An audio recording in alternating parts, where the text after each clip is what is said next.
ओम शांति। अव्यक्त वाणी है 6 जुलाई 1969।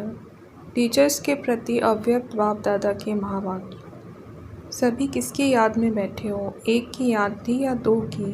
जो एक की याद में थे वह हाथ उठाए और जो दो की याद में थे वह भी हाथ उठाए। अब वह दो कौन? अव्यक्त वतनवासी। अव्यक्त वतनवासी आप सब टीचर्स हैं ना। आपके पास कोई जिज्ञासु आवे तो उनको कौन सा ठिकाना देंगे? सबको टीचिंग देंगे। टीचिंग क्या देंगे? आप टीचर्स हो ना। टीचर्स अपने टीचर का शो निकालते हैं। जिज्ञासु को जिस रीति परवरिश करेंगे और ठिकाना देंगे वह टीचर का शो निकलता है। अगर आप जिज्ञासु को आने से ही अव्यक्त वतन का ठिकाना देंगे, जो रास्ता कब देखा ही नहीं तो पहुँचेगा कैसे? पहले एड्रेस कौन सी दी जाती है? आप संग्रहालय में क्या समझाते हो? जिज्ञासु को क्या परिचय देते हो? उनको कौन सा रास्ता, कौन सा ठिकाना देते हो? बीज किसने बोया? बीज तो बीज ही है। वह बीज भल सड़ भी जाए तो भी समय पर कुछ न कुछ डालियाँ आदि निकलती रहती हैं। बरसात पड़ती है तो निकल आता है। आप बीज को भूल जाएंगे तो फिर रास्ता कैसे बताएंगे? बीज कौन सा है? टीचर्स को युक्ति युक्त बोलना चाहिए। छोटे बच्चे तो नहीं हो ना। छोटे बच्चों को पहले से सिखलाया जाता है। आप तो सीखकर इतनी परवरिश लेकर यही इम्तिहान देने आए हो। पढ़ेंगे भी, साथ में इम्तिहान भी देंगे। दोनों कार्य इकट्ठे चलेंगे। बाप अव्यक्त वतनवासी बना तो आप सबको भी अव्यक्त वतनवासी बनना है। वह किस दृष्टि पर खड़े होकर अव्यक्त बने? आपको कहाँ बनना है? साकार सृष्टि में। सृष्टि तो ऑल राउंड गोल है। सृष्टि में सारा झाड़ समाया हुआ है, परंतु सृष्टि का ठिकाना संगम है। संगम की बलिहारी है जिसने आप सबको यहाँ पहुँचाया। आप अपने ठिकाने को भूल जाएंगे तो फिर क्या होगा? ठिकाना देने वाला ही भूल जाएगा। ठिकाना पक्का याद करो और बाप दादा की जो पढ़ाई मिली है उनको धारण करो। धारणा से धैर्यवत अंतर्मुख होंगे, उससे कलयुगी रावण राज्य को खत्म कर देंगे। तो अब पढ़ाई का समय और साथ साथ इम्तिहान देने का समय है। यह हुई एक बात। दूसरी बात, ज़रा ध्यान में रखो, इतना समय जो बाप दादा की गोद में पले और उसमें जो भी कुछ कर्तव्य किया, ऐसे भी कोई ने लज्जा के मारे बाप दादा से छिपाया है। ऐसे नहीं बाप को पहचान कर सब बाप के आगे रखा है। नहीं, जो समझते हैं ऐसी भी भूल हुई है। जैसे कोई अपनी दिल से भूल नहीं करते परंतु अलबेलाई से हो जाती है। तो यह सबको लिखना है। बाप दादा से जिन्होंने बात की है उन्हों को भी लिखनी है सारी जन्म पत्री। यह अंत का समय है ना। 84 का हिसाब किताब यहाँ ही चुकतू होता है। सच्चाई और सफाई अक्षर तो कहते हैं, परंतु सच्चाई और सफाई में भी अंतर क्या है, उस अर्थ को नहीं समझा है। अब उसकी गहराई में जाकर सारा लिखना है। अव्यक्त वतन से बाप दादा बच्चों की सर्विस करने और साफ बनाने के लिए आए हैं। बाप सेवा करते हैं। आप सब बच्चों का शुरू से लेकर अंत तक बाप सेवक है। सेवा करने लिए सदैव तैयार है। बाप को कितना फ़क्र रहता है, हमारे बच्चे सिर मोर हैं, आँखों के सितारे हैं, जिन्हों के लिए स्वर्ग स्थापन हो रहा है। उस स्वर्ग के वासी बनाने के लिए तैयार कर रहे हैं। जो समझते हैं हम लक्ष्मी नारायण बनेंगे, इतना लक्ष्य पकड़कर फिर भी गफलत करते रहते हैं। इसलिए बाप दादा फिर भी सेवा करने आए हैं। अंतमति सुगति समय नहीं है, समय बहुत नज़दीक आने वाला है। आप शेरनी शक्तियों को भुजाएं तैयार करनी है, तब तो दुश्मन से लड़ सकेंगे। अगर अपने में फेथ नहीं, बाप दादा का पूरा परिचय नहीं, तो ना शक्ति सेना बन सकेंगे, ना वह शक्ति बनने के अलंकार आएंगे। अगर शक्ति अपने में धारण की तो फिर आने वालों को भी पूरा ठिकाना मिलेगा और वे सब शक्ति सेना में दाखिल हो जाएंगे। तो अपने को सच्चा जेवर बनाने के लिए सब खामियां निकाल स्वच्छ बनना है। सोना कितने किस्म का होता है, कोई 9 कैरेट, कोई 12। प्योर तो प्योर ही है, कैरेट अक्षर निकल जाना चाहिए। अपने को करेक्ट करना है। अब करेक्शन करने का समय मिला है। यह बात अच्छी रीति ध्यान पर रखना।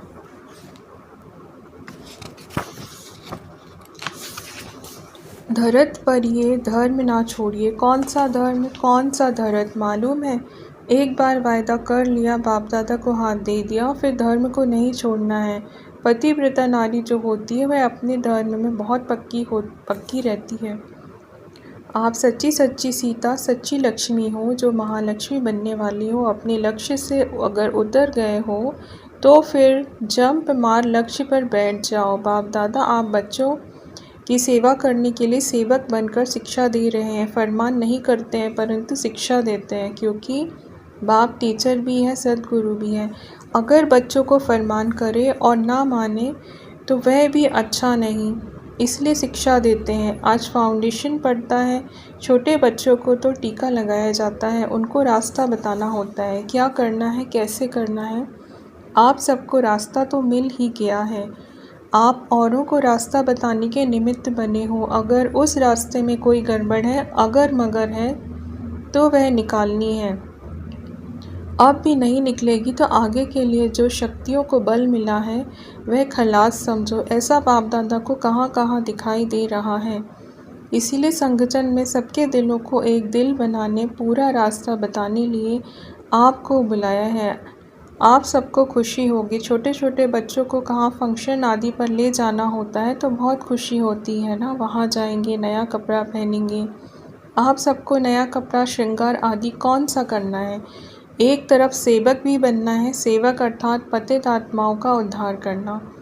उस सेवा को कायम रखो। आप सबको आने वाली आत्माओं का कैसे उद्धार करना है, कैसे विघ्नों को हटाना है। तीर में जौहर भरा हुआ होगा तो एक ही बार में पूरा तीर लग जाएगा, उस आत्मा का भी उद्धार हो जाएगा। छोटी छोटी बच्चियाँ किसका उद्धार करेंगी? कौन सा पहाड़ उठाया है? पहाड़ उठाने के निमित्त कौन निमित्त है? गोप गोपिकाएं।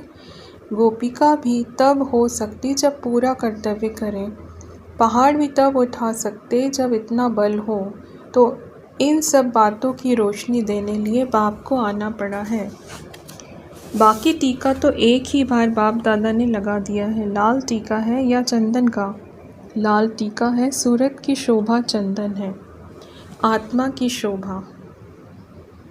तुमको जेवर भी सूरत की शोभा के लिए नहीं पहनने हैं, वस्त्र भी दुनिया को दिखाने लिए नहीं पहनने, परंतु आंतरिक अपने को ऐसा श्रृंगारना है, जेवर ऐसा पहनना है जो लोग पसंद हो व दिल पसंद हो। लोग पसंद है बाहर मुख, दिल पसंद है अंतर्मुख। तो अंतर्मुख होकर अपने को सजाना है। लोग पसंद भाषण किया, खुश किया, परंतु भाषा का जो रहस्य तंत्र है वह एक एक अपनी कर्मेंद्रियों में बस जाए, तब ही शोभा हो। कर्तव्य से देवी गुणों का शो हो। देवी गुणों का क्लास होता है सजने के लिए। ऐसे ही सज सज कर संगम से पार होना है, फिर अपने घर जाना है। फिर घर से कहाँ जाना है? ससुर घर। कन्या ससुर घर जाती है। अगर पढ़ी लिखी अक्लमंद नहीं होती तो सास ससुर कहते हैं इनमें चलने उठने बैठने का अक्ल नहीं है। अब तुमको ससुर घर चलना है तो बाप कदम कदम को नहीं देखते परंतु एक एक कर्मेंद्रियों को देखते हैं। कदम अक्षर मोटा है, कदम से पदम मिलता है, वह अपने कल्याण के लिए है, परंतु कर्मेंद्रियों को सजाना है, गहना पहनकर चलना है। अब सजने के लिए किसके पास आए हो? बाप दादा के घर, सो अपने घर आए। सजाने वाले कौन है? जब सगाई होती है तो गहना बनाने वाला एक होता है, पहनाने वाला दूसरा होता है। तो अब सज कर चलना है, समझा? समझू सयानी टीचर तो हो ही। 15 दिन की रिज़ल्ट मानो अंत की रिज़ल्ट है। इतना पुरुषार्थ कर प्रवीण टीचर सबको बनना है। फिर जब अपना सेंटर जाकर संभालेंगे तो आने वाले को दृष्टि से सतयुगी सृष्टि दिखा सकेंगे। वह तब होगा जब गहने अच्छी रीति पहनेंगे। अगर लापरवाही से कोई गहना गिर गया तो नुकसान भी होगा और सजावट की शोभा भी चली जाएगी। इसीलिए ना शोभा को हटाना है ना गहनों को उतारना है। बड़ी बात नहीं है, छोटी समझेंगे तो सहज समझ आएगी। अगर कहेंगे बहुत बड़ा ऊंचा ज्ञान है तो कोई नहीं आएगा। कहेंगे 7 दिन में जीवन मुक्ति की प्राप्ति होती है तो लॉटरी लेने सब आएंगे। लॉटरी सब डाल देते हैं। फिर लॉटरी में किसको कुछ मिल जाता है तो नसीब मानते हैं। चांस है, देखें नसीब किसका लगता है, किसको बड़ी लॉटरी मिलती है, किसको छोटी। पेपर लास्ट में होगा, 3 नंबर निकलेंगे। जितना जो पुरुषार्थ करेंगे उतना नंबर मिलेगा। नसीब को बनाना खुद के हाथ में है, तो अब के इंतज़ार में नहीं रहना, इंतज़ाम करते रहना। अच्छा, बहुत कुछ खजाना मिला, अब उसको अपने पास जमा करो और गऊ मिसल उगारना है।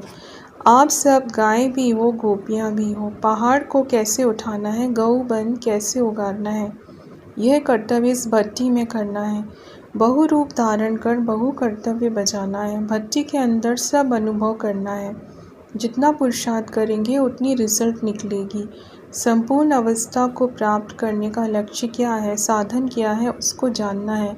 साधन मिल जाएंगे तो लक्ष्य को पकड़ लेंगे। रत्नों की भी परख चाहिए ना, पूरी वैल्यू रखनी है। जेवर की वैल्यू जवाहरी ही परख सकेगा। जिनको परख नहीं उनके पास वैल्यू नहीं रहेगी। परख तब होगी जब जेवर पर पॉलिश हो, चमक हो, तब वैल्यू भी होगी। पहचानने वाले पहचान लेंगे। चमकदार नहीं होगा तो खरीद कौन करेंगे, समझेंगे पता नहीं सच्चा है वह झूठा जेवर है। पैसा भी देवे, जेवर भी काम का ना हो, इससे क्या फ़ायदा। तो आप सबकी पूरी सजावट हो जाएगी तो खरीदार भी निकलेंगे और आप वतनवासी बनते जाएंगे। ओम शांति।